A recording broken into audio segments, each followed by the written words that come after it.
दोस्तों नमस्कार। हमारे इस वीडियो में आपका स्वागत है। दोस्तों, इस संसार में जो भी प्राणी जन्म लिया है उसको एक दिन मृत्यु जरूर आनी है। दुनिया का सबसे बड़ा सच मृत्यु ही है, जिसका चाहे वो कोई जीव जंतु मनुष्य कोई भी हो, जिसने जन्म लिया है उसकी एक दिन मृत्यु जरूर होनी है। दुनिया का और विधि विधान का सबसे बड़ा सच मृत्यु ही है। तो चलिए आज हम इस वीडियो में ये जानेंगे कि मनुष्य मरने के बाद उस मनुष्य की आत्मा 24 घंटे के बाद घर वापस क्यों आती है। दरअसल जब किसी मनुष्य की आत्मा मृत शरीर के निकलने के बाद यमलोक के यमदूत आते हैं और उस आत्मा को अपने साथ में ले जाते हैं और फिर 24 घंटे के बाद में यम फांस में बांधकर वही यमदूत उस आत्मा को लाते हैं और उसके घर पर छोड़ देते हैं। लेकिन 24 घंटे के बाद में वो आत्मा अपने घर आती है तो चिल्लाती है और अपने परिजनों को पुकारती है, लेकिन उसका आवाज़ कोई नहीं सुन पाता है। और वो जब देखती है कि हमारे परिजन हमारे लिए रो रहे हैं तो वो भी रोने लगती है और मृत शरीर में पुनः दोबारा से वो प्रवेश करना चाहती है उस व्यक्ति की आत्मा।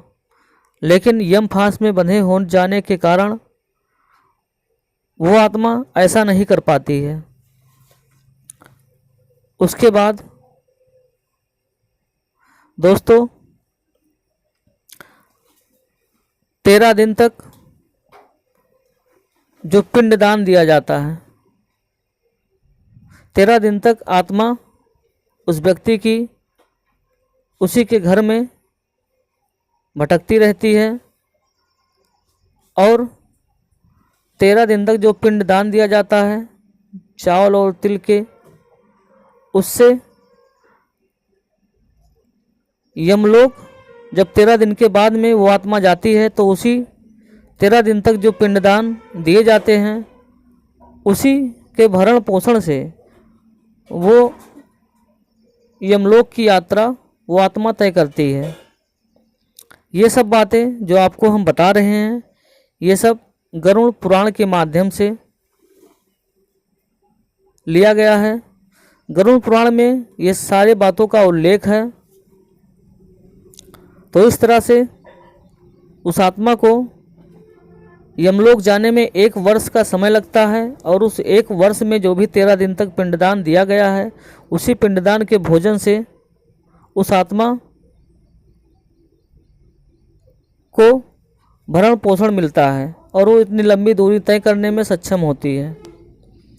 इस तरह से जब यमलोक वो आत्मा जाती है तो उसके कर्मों के हिसाब यमलोक में बैठे यमराज करते हैं। अगर वो आत्मा के कर्म अच्छे हैं तो उसको स्वर्ग भेज दिया जाता है और अगर उस आत्मा के कर्म बुरे हैं तो पहले उसको नरक भेजा जाता है। नरक में जो भी उसके कर्मों के पाप हैं उसको यमलोक के यमदूत तरह तरह की यातनाएं उस आत्मा को देते हैं।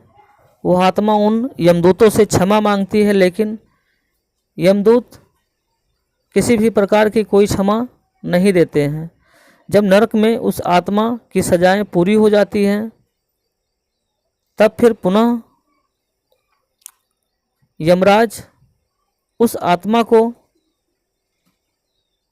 दोबारा से योनि में जन्म लेने के लिए भेज देते हैं। इस तरह से दोस्तों मृत्यु के बाद आत्मा के साथ किस किस प्रकार की प्रक्रियाएं होती हैं इस वीडियो के माध्यम से आपको हमने जानकारी दी। इस तरह से दोस्तों हमको अपने जीवन में अच्छे कर्म ही करने चाहिए, जिससे हमको किसी भी प्रकार की सज़ा मरने के बाद में ना भुगतनी पड़े। इस तरह से दोस्तों, अगर हमारे द्वारा इस वीडियो में दी गई जानकारी अगर आपको अच्छी लगी है तो वीडियो को लाइक कीजिए, शेयर कीजिए और चैनल को सब्सक्राइब कीजिए। चलिए मिलते हैं इसी तरह से एक नए वीडियो में।